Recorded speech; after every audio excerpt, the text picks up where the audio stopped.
Nigerian's decision of maintaining the monetary policy rate MPL at 27.5% and keeping other key policy parameters unchanged is the focus of our discussion on the program today.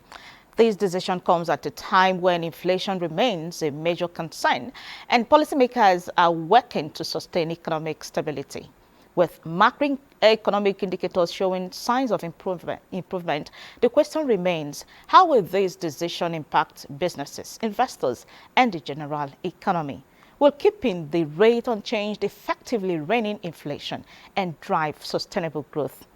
To provide insights into these critical issues, we have joining us virtually Dr. Samson Galadima Simon, an economist who will help us analyze the implications of the MPC's decisions on key sectors of the economy. Hello, Mr. Simon. Thank you for joining us on the program. Good afternoon. Thank you for having me.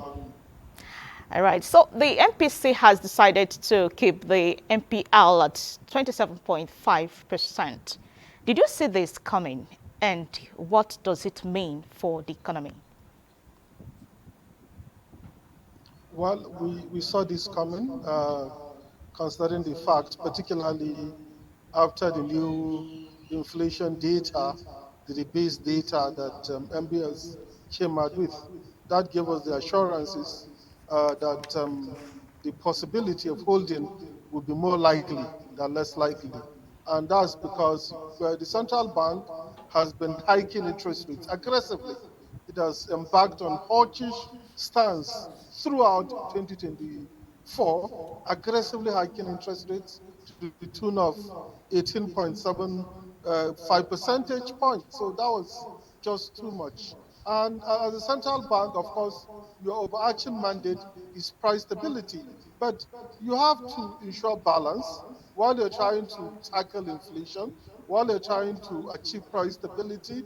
You have also to be conscious of the fact that when you stifle growth, when you stifle output, when you make cost of credit so dear, that will reduce the output, that will reduce the growth in the economy, that will reduce expansion of businesses, and that will also ultimately harm economic growth and even the inflation that you're trying to bring down. So it's a balancing act, and even the last monetary policy committee, some people were projecting that they could be holding, but with the new data, that really confirmed it, and they came out and really held all the parameters steady. I think that's the right thing to do. The best thing is to be circumspect and see how the economic landscape is. If there is a need for hiking eventually, they will hike. If there is no need for hiking, they will consider either holding it steady or even cutting rates. All those options are on the cards for now. All right, the MPC cited recent economic indicators that suggest improved market stability as the reason for holding rates steady. But don't you think the MPC's decision is a bit cautious, considering food prices are still rising? Well, as a central bank, is a difficult balancing act. While you're trying to achieve one thing, it's likely going to be at the detriment of another. So you have to weigh your options, and you have to live with the consequences of whatever you're pursuing. I know it's not yet the huru. Inflation is still a major problem. Our target, the ideal inflation Nigeria wants, is single-digit inflationary rate, 6 to 9%. That's even too high because global best practices demand that it should be 2%. So even at that 6 to 9% is very high. But let's even say we're working towards 6 to 9%. Even with the basin, we're still at 24.46. That's very high, way beyond the between 6 to 9% that we're targeting. So it's still a problem. But the hiked rate throughout 2024, you have to have that at the back of your mind. And money supply reached unprecedented levels. So there's a disconnect somewhere because when you hike interest rates, the objective is that you bring down money supply and ultimately inflation. But money supply never came down. Even inflation was largely elevated. So there's a need for them to go back to the drawing board. And I think they have hiked in an aggressive way long enough for them to just sit back and watch how things pan out. And if there is a need for further hiking, ability should not be sacrificed on the altar of anything, on the altar of anything. But you cannot just continue doing something while you're not seeing results, you continue doing it. It does not really make sense. And besides, inflation may be too high, but the naira is appreciating, and that's good news too. And other parameters also are beginning to look up. So they have not really been completely unproductive. That means the hiking has not completely failed in yielding results. Inflation might not have come to target, but other parameters are beginning to look up.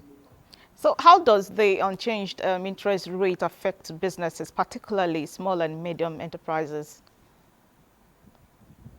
Well, we're actually holding, we're not cutting.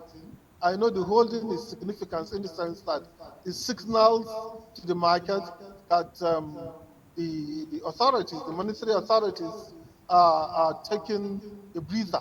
So the possibility of, because this is benchmark interest rate, this anchor rate, so the lenders take that anchor rate and then assign the rates that they want, whether to prime borrowers or to other people. So by holding is a good sign that some lenders may even consider lowering the rates that they charge people when they're lending money to them. It's not automatically going to be so, but that possibility is there, and the possibility of even the rates coming down are there, and that will boost the confidence of businesses, particularly small businesses. Of course, lending costs will still be high, but the possibility of them coming down will be there with the central bank holding rates. And that will be good news to them. At least we are not.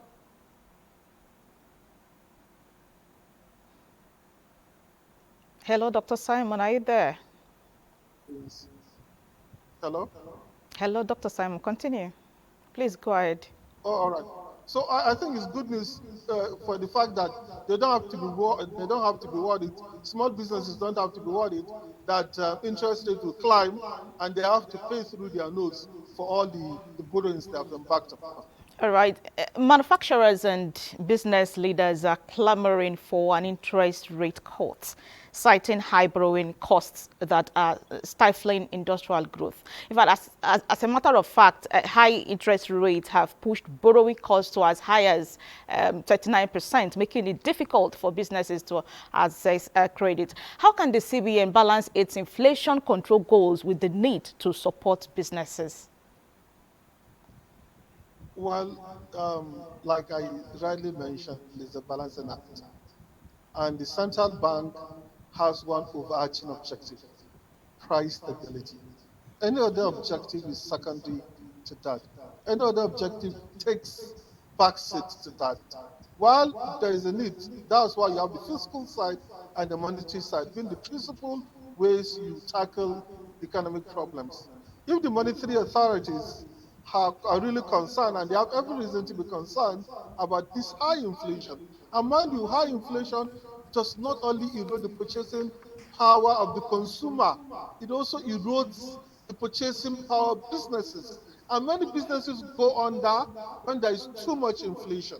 So the central bank is not only doing a favor to consumers, even for businesses. But I know when they hike too much too, that creates problem for businesses and even for consumers too, because sometimes you borrow to consume. So it becomes you are being priced out of the lending market. So that is a problem. But uh, the overarching objective still remains price stability, while other objectives can be achieved by the fiscal side in such a way that the efforts of the monetary side is not derailed. So what alternative measures do you think the CBN should consider if inflation persists?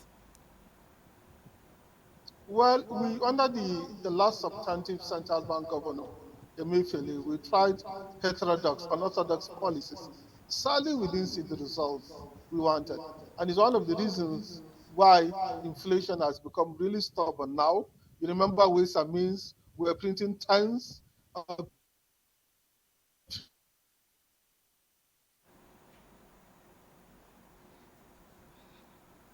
Hello, Dr. Simon, are you there?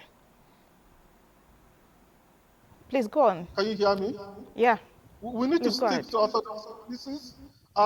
There are different tools. A central bank does not run out of tools to tackle its problems. And it's very important. It appears Dr. Simon's connection is unsteady.